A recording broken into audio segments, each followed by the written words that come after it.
Victoria Cole stepped out of the docking shuttle into the bright lights of Vex Station. The station was massive, a spinning wheel of metal and glass hanging above a dead planet. Thousands of aliens moved through the corridors, buying and selling goods, making deals, and establishing territories. The air smelled of strange chemicals and burnt metal. She wore her black diplomatic uniform, clean and sharp. Her brown hair was tied back tight. Her eyes were hard and calm. People watched her as she walked, but not because they knew who she was. They watched because she was human, and humans were rare on Vex Station. Victoria had studied everything about this place before arriving. She knew that Vex Station operated on a simple rule: strength determined worth. The strongest predators sat at the top. The weaker prey animals lived in the lower sections, doing the work no one else wanted to do. Every species understood their place in the hierarchy, and they accepted it because they had no choice. The humans on Earth had lived like that too once. Long ago, Victoria had read the history books. Humans were apex hunters. They had survived ice ages and hunted animals 10 times their size. But humans had also learned something else that most predators on Vex Station had never learned: how to work together, how to use their minds instead of just their bodies, and how to lead without destroying everything around them. Victoria's quarters were on level 12 in the diplomat sector. She walked there alone, passing through corridors filled with aliens. A merchant with thick gray skin and sharp teeth watched her pass. 2 traders, tall and muscular with scaled hides, moved aside slightly as she approached. The prey animals, small furry creatures called, pressed themselves against the walls as she walked by. That was the first test. Victoria had expected it. They expected her to show fear or submission. They expected her to follow the rules of hierarchy. They expected her to lower her eyes or step aside for them, but Victoria did none of these things. She moved through the corridors with perfect confidence. Her shoulders were back. Her head was level. Her eyes looked forward and saw everything. When a child bumped into her by accident, she steadied the small creature gently and continued walking. The other stared at her with confusion. Humans did not usually show care for prey animals. Her quarters were clean and empty. She spent the first day alone, reviewing the station rules and learning the names of important species leaders. She studied the market maps, the security protocols, and the trade agreements. She learned which species were natural enemies and which species could work together. On the second day, Victoria attended her first diplomatic meeting in the council chamber. The room was large and cold. Massive windows looked out onto the planet below. Species leaders sat in chairs arranged in a careful order, with the strongest predators closest to the center. The governor, a creature named, sat at the head. He had ruled Vex Station for 12 years. No one had challenged him because no one wanted to die. His massive hand rested on the table as he watched Victoria enter. Humans were new to the Galactic Council. Most species knew almost nothing about them. Some thought humans were weak. Some thought humans were dangerous but not very intelligent. All of them were curious and suspicious. Victoria sat in the chair left for her near the edge of the circle. The meeting lasted 2 hours. She said very little, just listened and took notes. When asked her about human trade goods, she answered in clear, simple words. When another species leader asked about human military strength, she gave honest answers without boasting. By the time the meeting ended, Victoria understood what the others were thinking. They respected honesty. They valued strength shown through action, not words. They were testing her, trying to understand if humans were worth dealing with. The real test came on the 3rd day. Victoria was walking through the central market on level 8. She was alone, which was unusual for a human diplomat. Other humans stayed in groups. They were afraid, but Victoria had never been afraid of being different. The market was crowded with aliens buying and selling. The air was hot and thick. Vendors shouted about their goods. Security guards watched from the corners, but they did not interfere unless someone broke the rules. A named Mash was waiting for her. He was young and ambitious, with scales the color of dark metal. He had been watching Victoria since she arrived, calculating his chances. Now he saw his opportunity. Mash stepped directly into Victoria's path. He was tall, nearly 7 feet, and his muscular body filled the corridor. Behind him, others gathered to watch. The market noise died down. Everyone knew what was happening. They had a system for establishing dominance. The stronger one pushed into the weaker one's space. The weaker one submitted by stepping back or showing signs of fear. There was rarely any actual fighting because the outcome was already decided by appearance and size. The weaker creature simply accepted its place. Victoria did not step back. She stopped walking and looked at Mash directly. Her hand stayed at her side. Her breathing was calm and even. She did not flex her muscles or make any aggressive move. She simply stood there and met his eyes with complete confidence. Mash had expected her to step back. He had expected her to show fear. He had expected to feel her submit to his dominance. But he felt nothing except a strange, cold sensation in his chest, like he was looking at something older and more dangerous than he understood. For 30 seconds they stood there. No one moved. No one even breathed very loud. Then Mash shifted his weight and stepped aside. He did not move far, but he moved. It was enough. Victoria nodded once, and 3 weeks had passed since the market incident. The story about Victoria had changed and grown with each telling. Some aliens said she had thrown the across the corridor. Some said her eyes had changed color and glowed with power. Some said she had moved faster than sight and had run away in terror. None of these stories were true, but the truth did not matter. What mattered was what the stories meant. Victoria heard all of these stories and said nothing. She continued her work as a diplomat, attending meetings, making trade agreements, and learning the ways of the station. She did not call attention to herself. She did not boast. She simply existed on Vex Station as a human being who understood her own strength. But things were changing around her. The merchants began treating her with more respect in negotiations. They no longer tried to trick her or push for unfair deals. The once dismissive and rude now greeted her politely in the corridors. Even Governor himself had asked to meet with her privately to discuss trade routes to human space. More importantly, something strange was happening with the prey animals. There had always been servants and workers on Vex Station. They were small creatures, barely 3 feet tall, with soft fur and large eyes. Their species was not naturally aggressive or strong. They lived in the lower levels and did the cleaning, the maintenance, and the cooking for the more powerful species. They accepted their place without question because they had learned long ago that resistance meant death. But now they were gathering near Victoria's quarters. Not many at first, just a few curious ones who watched her from a distance. Then more came. They would sit in the corridors and simply watch her pass. They did not speak. They did not ask for anything. They just watched her with a strange new feeling in their eyes. That feeling was hope. Victoria first noticed them on day 22. She was returning from a meeting when she saw 7 sitting in the corridor outside her door. When they saw her, they did not scatter and hide like they usually did. They simply sat there and watched her approach. She could have ignored them. She could have entered her quarters and closed the door. She could have reported them to station security for being in the diplomat sector. But Victoria understood something about these creatures that the other species on the station had never bothered to learn. They were not actually weak because of their size or their bodies. They were weak because no one had ever shown them that they did not need to accept their place at the bottom of the hierarchy. No one had ever demonstrated that kindness and strength could come from the same creature. Victoria stopped in front of them. She looked at each one carefully, acknowledging their presence. Then she did something extraordinary. She sat down on the floor, lowering herself to be closer to their height. They gasped with shock. Predators did not sit down to be equal with prey animals. Predators stayed tall and dominant. But Victoria had chosen to lower herself, and in doing so, she had shown them something profound. One brave, smaller than the others with gray patches in her white fur, spoke first. Her voice was thin and nervous, like she was risking everything just by making sound. "You are not like the others," they said. "The others would push us away. The others would use their size to frighten us, but you do not do this. Why?" Victoria looked at the small creature and answered honestly.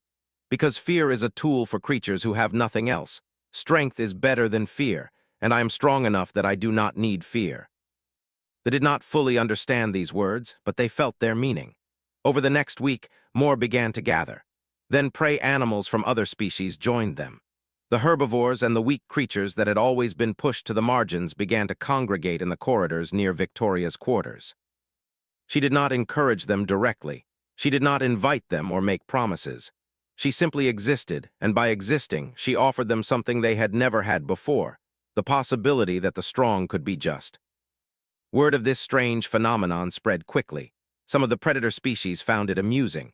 Some found it disturbing. A few worried that Victoria was trying to build her own army of followers, but Victoria remained calm and continued her work. Then came the second major test. A merchant named Cask approached Victoria in a private meeting. He was older than most, with darker gray skin and scars from old battles.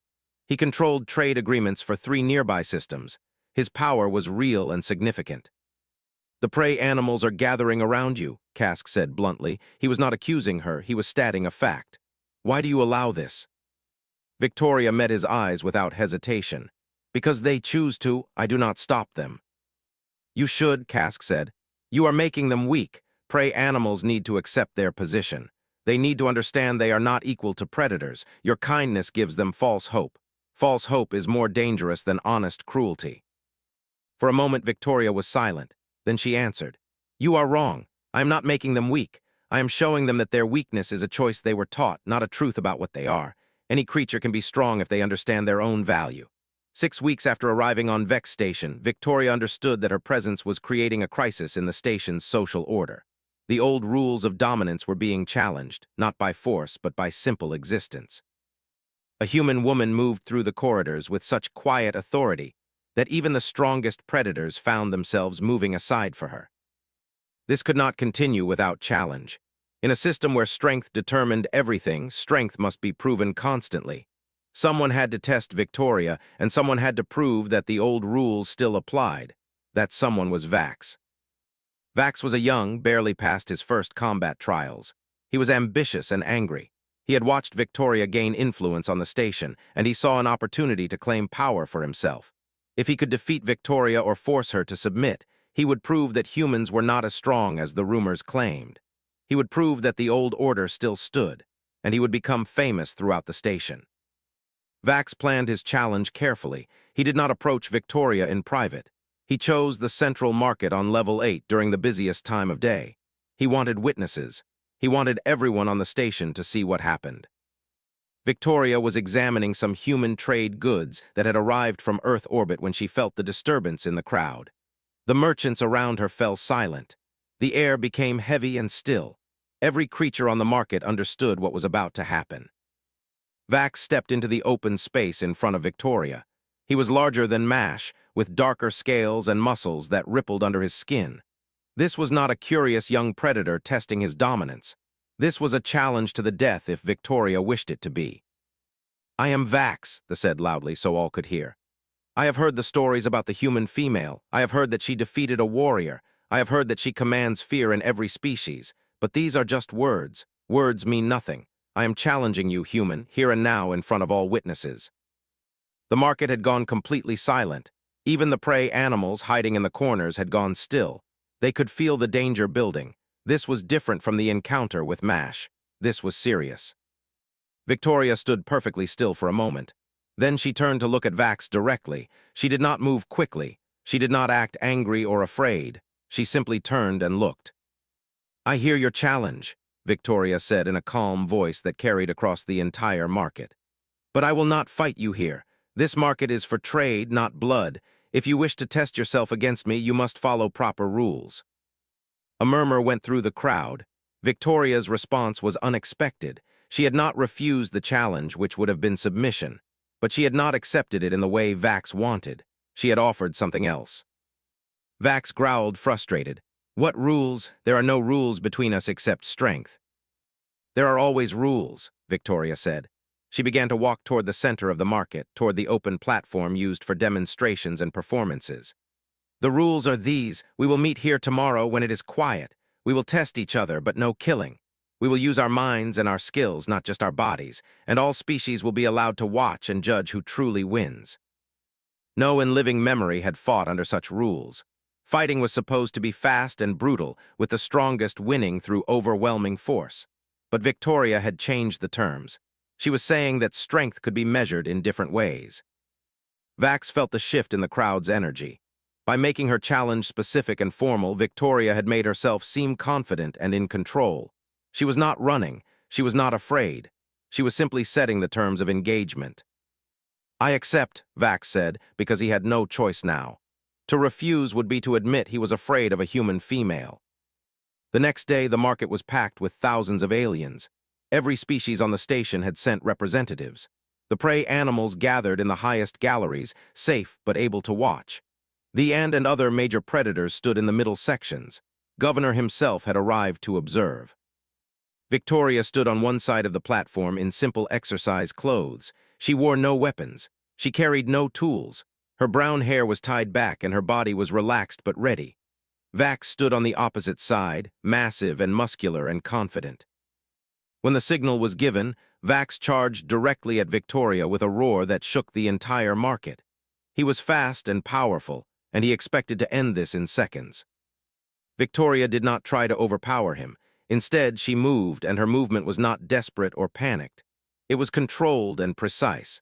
She stepped to the side of his charge, moving her body just enough to make him pass her. As he went by, she did something that surprised everyone watching. She tapped him gently on the shoulder and moved away. Vax spun around, confused and angry. He charged again, and again Victoria moved, using his own momentum against him. There was not land any attacks because the human was not where he expected her to be.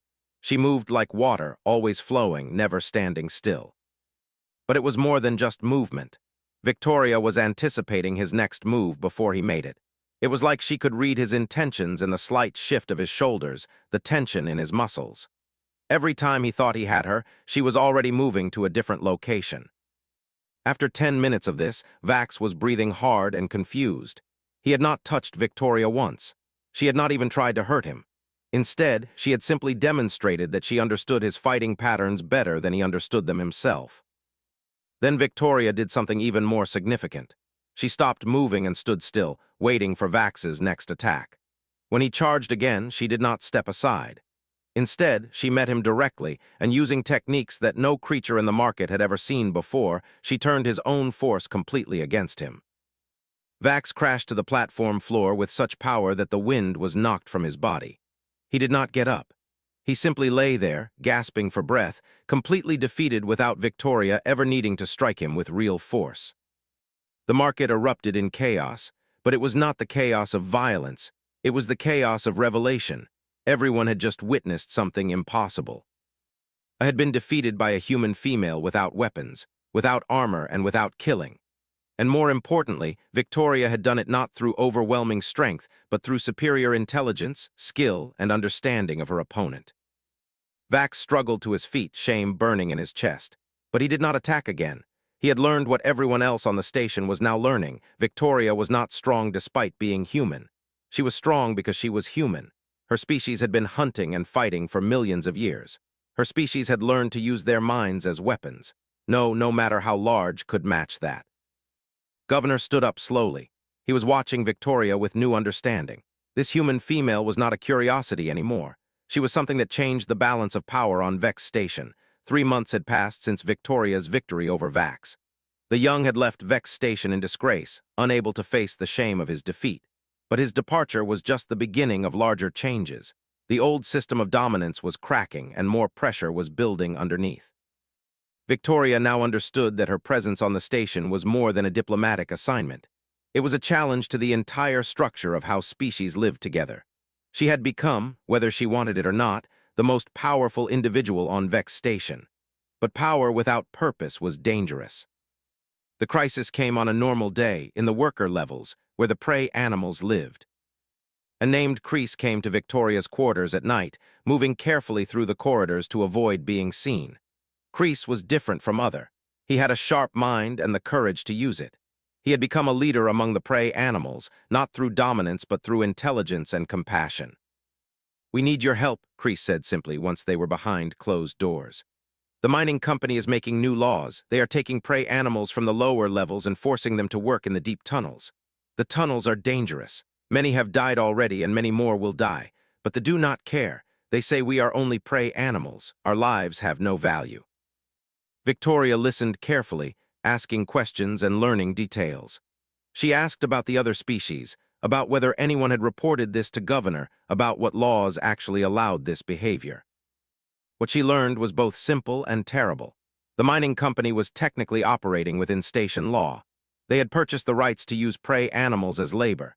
It was not slavery according to the strict definition, because the prey animals were paid a small amount of credits each day. But it was exploitation, pure and simple, using species that had no way to refuse or protect themselves. "Why do you come to me?" Victoria asked. She already knew the answer, but she needed to hear it spoken aloud. "Because you are the only one to fear," Kreese said. "Because you have shown us that strength does not require cruelty. If you stand with us, they will listen. They will stop." Victoria felt the weight of this request. It would be so easy to refuse, to say that it was not her responsibility, to suggest that the prey animals should work through proper channels and committees. But she had already made choices about what she believed in. She could not now choose convenience over those beliefs. "I will need to understand more," Victoria said. "I will need to see the tunnels myself. I will need to know exactly how many creatures are dying and why."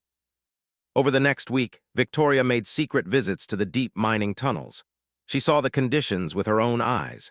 She saw and other prey animals working in darkness and danger, with no proper equipment or safety measures. She saw creatures wounded and sick, continuing to work because they were afraid that stopping would mean death. And she saw the supervisors standing above the workers, watching them with complete indifference. To these, the prey animals were not individuals. They were tools, no different from the mining machines. Victoria had experienced injustice before. All humans had. Earth's history was full of the strong exploiting the weak, of predators taking advantage of those who could not fight back. And humans had learned, through centuries of struggle, that justice was something worth fighting for. Justice was not natural or automatic. It had to be built and defended by those strong enough to build it. She began her plan carefully. She did not go directly to Governor. She did not make accusations or demands. Instead, she started conversations with individual merchants and leaders about the mining operation. She asked questions about efficiency and profit. She suggested ways that treating workers better would actually increase productivity. She presented economic arguments that showed how the current system was actually wasting resources. Then she had a private meeting with the mining company's CEO, a massive creature named who had controlled the mines for 20 years. "Your operation is inefficient," Victoria said directly. "The prey animals you are using are damaged by poor conditions.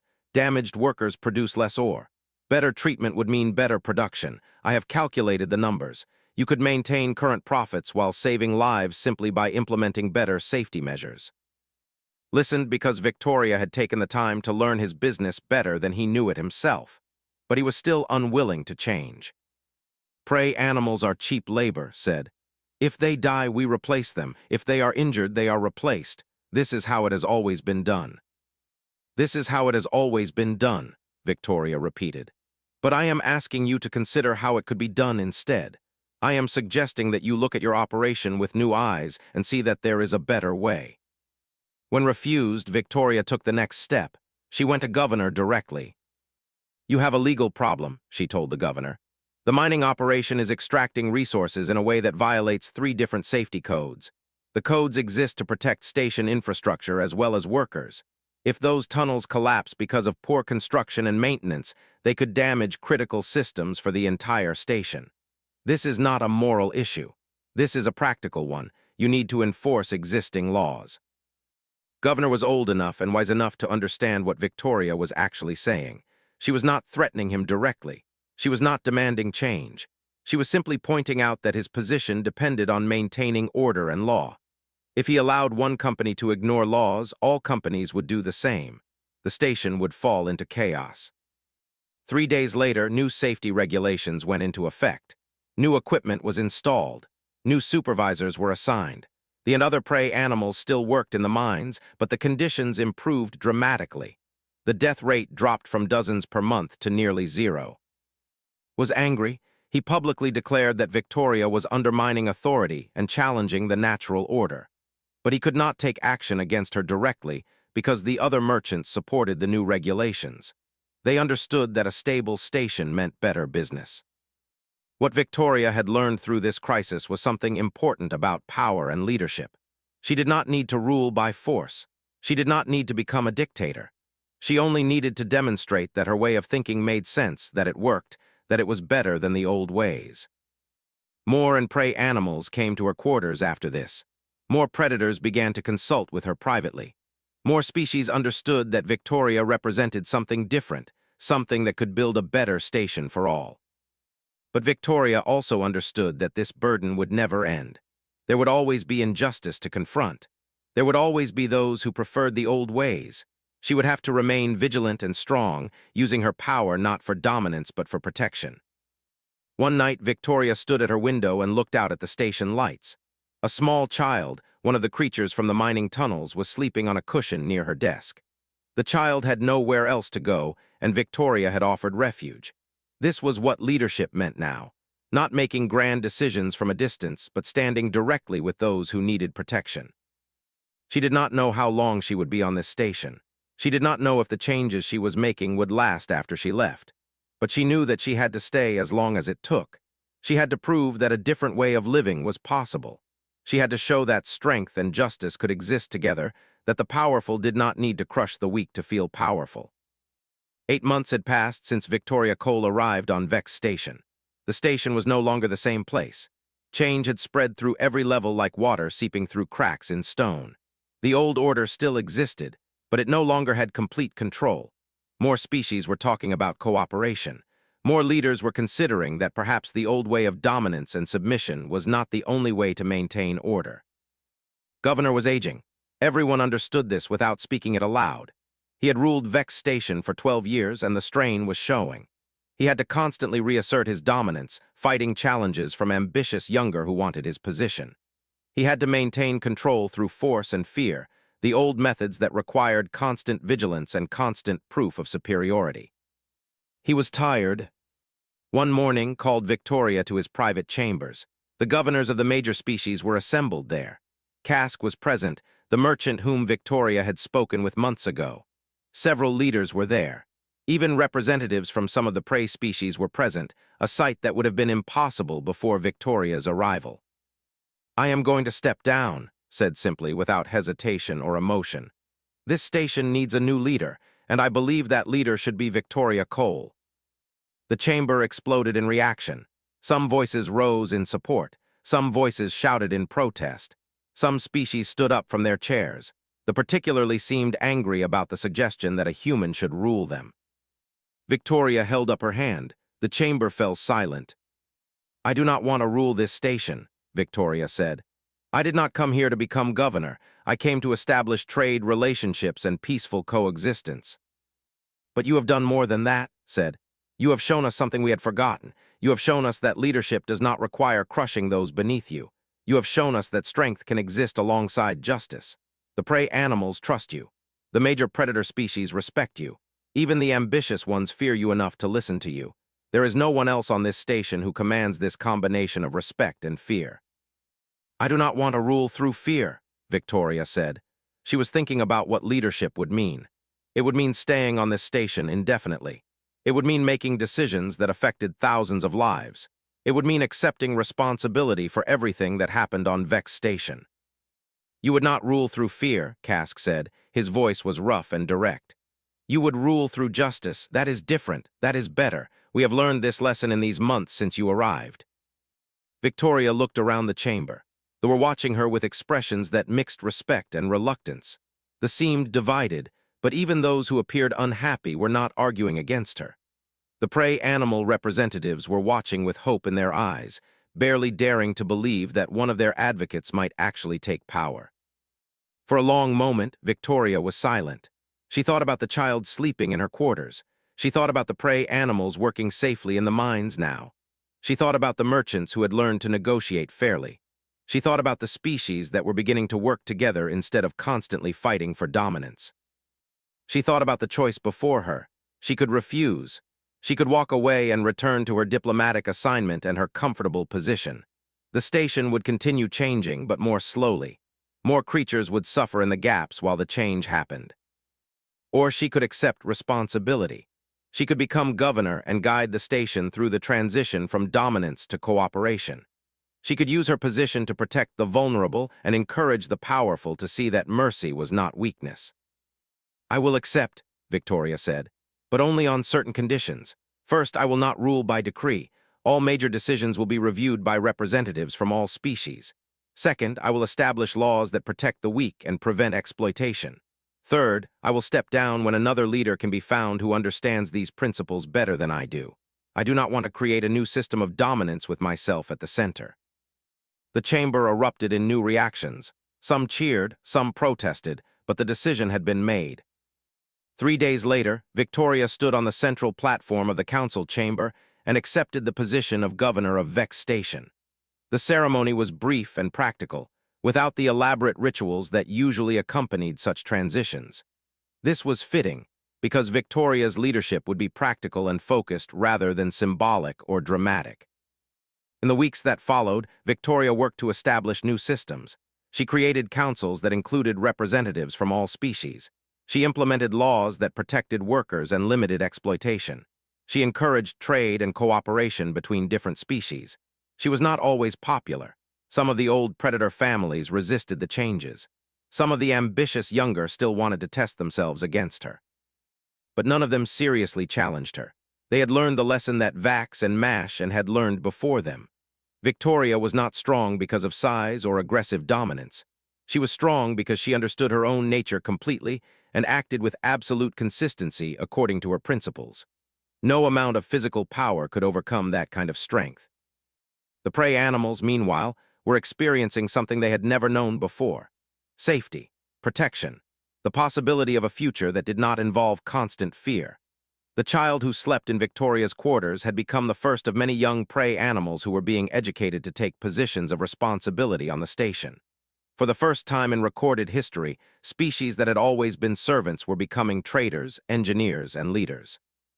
One day, 6 months into her term as governor, Victoria was walking through the central market with the child, a small female named Talai who had learned to speak human language and was studying station engineering. They moved through corridors that had been crowded and hostile when Victoria first arrived. Now, when they saw her, they bowed with genuine respect. When they saw her, they stepped aside not out of fear but out of acknowledgement of her authority. When the prey animals saw her, they stood with straight backs, no longer cowering, no longer hiding. Talai looked up at Victoria and asked, "Will it always be like this? Will the species always have to follow the rules you make?" Victoria looked down at the small creature and answered honestly, "No. When you are old enough and wise enough, you might be a better governor than I am, and when you are ready, I will give you my position. That is how this is supposed to work. Leaders should teach those beneath them how to lead so that one day they can take over and do it better." Talai was quiet for a moment, processing this idea. On this station, power had always been something to hold on to until someone stronger took it by force. The idea that someone might willingly give it up to help others grow was still strange. That night, Victoria stood at her window and looked out at Vex Station. The station lights reflected off the dead planet below. She thought about her journey from human diplomacy to station governor. She thought about how a simple act of standing her ground had led to all of this. She had not wanted power. She had wanted only to be treated with respect and to show that humans were worthy of consideration in this galactic community. But power had come anyway, not because she had taken it, but because others had needed something that she could provide. Every predator on Vex Station made space for her passage now. They did this not because they feared her dominance, but because they respected her strength and what that strength was used for. And the prey animals no longer hid in corners. They walked through the corridors with their heads high, safe under the protection of someone who understood that true power was the power to protect others. Victoria had learned what humans had always been meant to learn. Humans were not apex predators because they were the strongest or the most dangerous. Humans were apex predators because they could hunt as a group, could think multiple steps ahead, and could care about beings beyond their own immediate family. Humans ruled not through dominance, but through intelligence and cooperation and compassion. And on a distant space station orbiting a dead planet, a human female had become the undisputed ruler not by conquest, but by becoming the kind of leader that all species could trust. She had taken the worst aspects of the old system and shown that a better way was possible. As the night grew deeper, the light from her quarters shone across the station corridors. In every level and every section, creatures from dozens of species were learning to live together in a way their kind had never lived before. They were learning that the strong did not need to crush the weak. They were learning that justice was stronger than domination. They were learning that a human female, in her quiet way, had fundamentally changed what it meant to have power. And somewhere in the lower levels, young prey animals were sleeping without fear, dreaming of futures that had seemed impossible just months before. They were dreaming of becoming engineers and traders and leaders themselves. They were dreaming of a galaxy where strength and justice walked together. Victoria closed her eyes and allowed herself to rest. Tomorrow would bring new challenges and new decisions. There would still be those who wanted to return to the old ways. There would still be injustice to fight and wrongs to correct. But for now, she could rest in the knowledge that she had stayed true to what she believed in. She had proven that a human woman could stand among the strongest predators in the galaxy and not only survive but transform everything around her. This was what humans were meant to do. This was what made them the most dangerous species of all, not in their teeth or claws or physical strength, but in their capacity to be something more than what they were born as. To be protectors, to be builders of justice, to be creatures that other species could trust with power because they understood how to use it not for themselves but for everyone. Outside her window, the dead planet continued to turn, and on the station around her, thousands of creatures were learning something that their species had never been taught before. They were learning that safety and respect were possible. They were learning that the strong could protect the weak without requiring submission. They were learning that a different kind of future was possible. And they were learning these lessons because one human female had refused to accept the way things had always been. Then something remarkable happened. The prey animals in the galleries began to make sound. Not words, just a low humming noise that was their equivalent of cheering. They were celebrating not just the victory, but what the victory meant. A human female had defeated a predator, and more importantly, she had done it without becoming a tyrant herself. As Victoria walked from the platform, every species made space for her to pass. The bowed slightly. The moved back with respect.